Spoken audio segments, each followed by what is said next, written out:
Hi Year 12, as I mentioned earlier, the first couple of slides in this presentation is your themes and challenges, your syllabus document, and then we'll get into the information in this particular PowerPoint. So today we're going to look at this bit here. So we're looking at the legal requirements of marriage. So that's our number 2 syllabus dot point. And then tomorrow we'll look at the alternative family relationships that exist.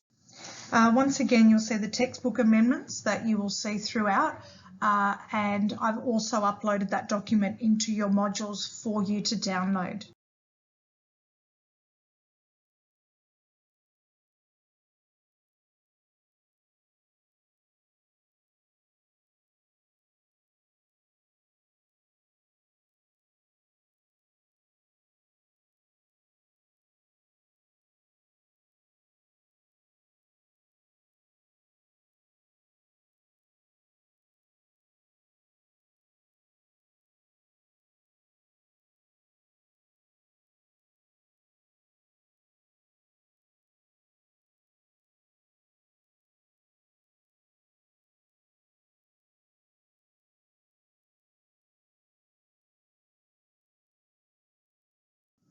So today we're going to sort of look at this bit here. So we looked at a little bit of what family is and what the concepts of family are.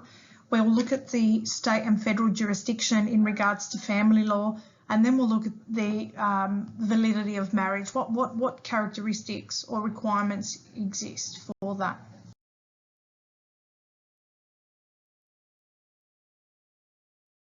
So over the next couple of lessons, we are going to look at family types, and we will look at this in more detail, but the traditional nuclear family that existed, which was husband, wife and children, is becoming a lot rarer.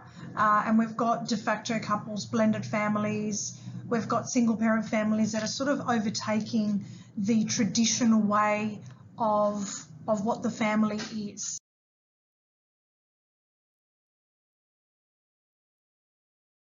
One of the other biggest points that we're going to look at is children and the role that children play within the family.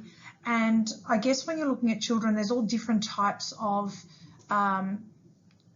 children in families. So you've got the children that are naturally conceived, they're related to one of the adult couple they live with, they're product of artificial reproductive technology, foster children, adopted children, stepchildren. So the scope is really broad. Now, in this slide, we've obviously got state and federal legislation, and we're going to look at that in a moment. But just at the bottom there, you can see that LCMDI, and I need you to really remember that. We know that that stands for laws, cases, media, documents, and international instruments. And in every essay, this is what you need to have, and that's similar to that scaffold that you did for the crime question. Now, you want to make sure that things are not, or when you're writing, things are not isolated. The legislation is going to bounce off the case, and the case is going to bounce off any media reports, and it's that bigger picture story. That's what's going to get you that band 6, as opposed to you writing something that's very isolated. This is the legislation, this is what it is, this is the case, this is what it is. So you need to integrate each one of those.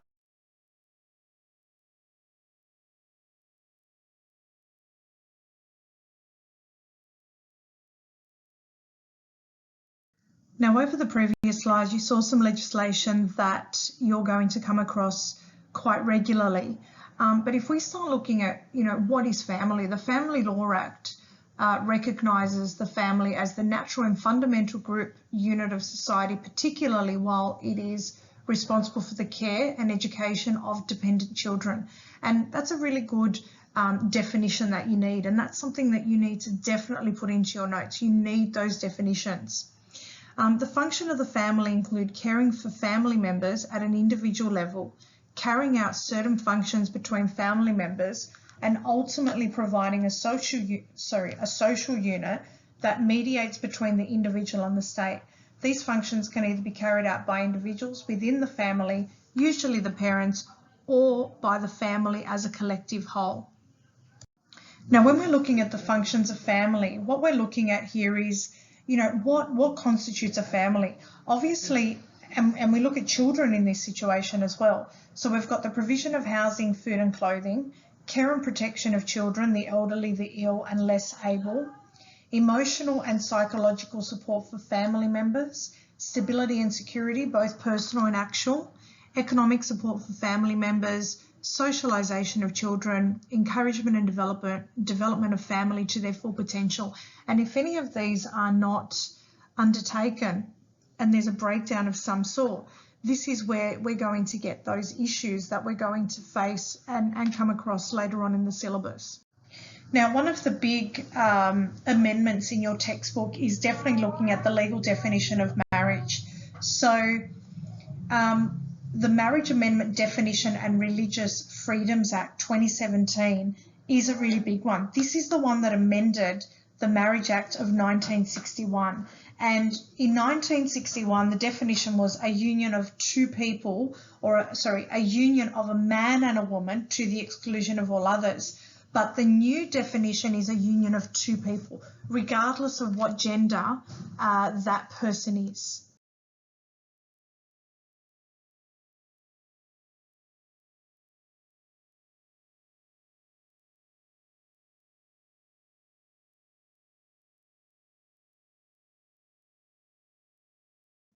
So once again, that legislation that's really, really important, the Marriage Amendment Definition and Religious Freedoms Bill, should be the Act, 2017.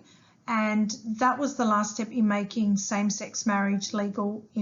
Now, when we look at the characteristics of a marriage, we've got a union of two people. So it's a relationship between two people of the same gender. They can now marry, or of the opposite sex. They're voluntarily entered into, so there's no force or trickery in this marriage. If that's the case, the marriage is not legally binding. It is for life. This condition of marriage expresses the intention rather than actual marriage in Australia. So even though you intend to stay together for life, you still have that divorce option that's available to you, and then you obviously go through the right steps. To the exclusion of all others, this means that there's a union of two people only. So we're a monogamous society. We don't allow bigamy. We're, married to more than one person at the same time. And what I've got here, where it says adultery, that is having sexual relations with another person other than the person who you are married, is not a grounds for divorce. So you're not going to cite that in your divorce papers. In this case here, we can see what we have: the facts, the issue, and then the decision. In this case, Arthur Corbett applied for a divorce when he discovered the person to that he was married, whom he thought was a woman, was in reality a man who had undergone a sex change. Corbett's partner also applied for a divorce on the grounds that the marriage had not been consummated. That is, that the couple did not have any sexual relations. Now, the issue is here, could the couple obtain a divorce? The court actually found that they couldn't, because at that time in 1970, the Marriage Act said that it was a union between a man and a woman. So the fact that that wasn't the case is grounds as to why the marriage was deemed invalid.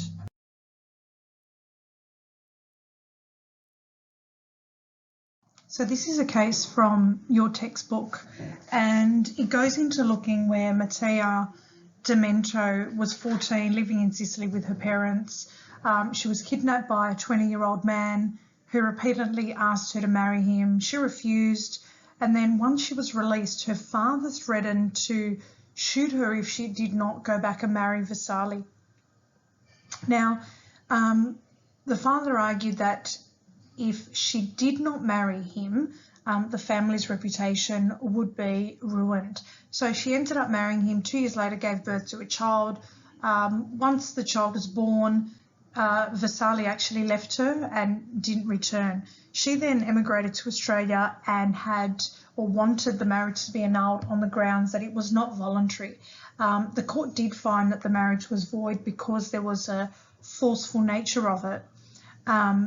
And the duress doesn't have to be exerted by the spouse. It can also be exerted by the family member or a family member or somebody else, which in this case was her father. What we're looking at here, again, back to that definition of marriage, we obviously need someone to be of marriageable age. So you can marry from 18 years old. You can get permission granted from 16. Prohibited degrees of relationship, so you can't marry a brother, a sister, full blood, half blood, and so on. So once you have decided that you want to get married, a notice of marriage is required where, you know, before you get married, before you go see the priest or the celebrant, all the paperwork's filled out and there's that intention of marriage. In order for it to be a valid marriage ceremony, 2 witnesses must be at the weddings and they must be above 18, an authorised marriage celebrant to perform the ceremony, and then you've got the marriage certificate, which is issued by the celebrant, and that's your proof that this ceremony actually took place. Here's just another case regarding a forced marriage in this instance. So you can read through the facts there. The issue is, was the actual marriage valid? The marriage wasn't valid because this girl did not freely give her consent to be married.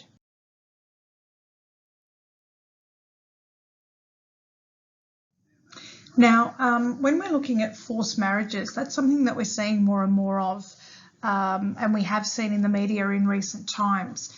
Now, with a definition of what forced marriage is when a person gets married without freely and fully consenting because they have been coerced, threatened or deceived, or because they are incapable of understanding the nature and effect of a marriage ceremony for reasons including age or mental capacity. Views forced marriage as a slavery-like practice, a form of gender-based violence and an abuse of human rights. Now, there is a episode that I would like you to watch, Four Corners, without consent. You can actually see it on ClickView, and it does go through looking at the journey of someone that was forced into marrying someone.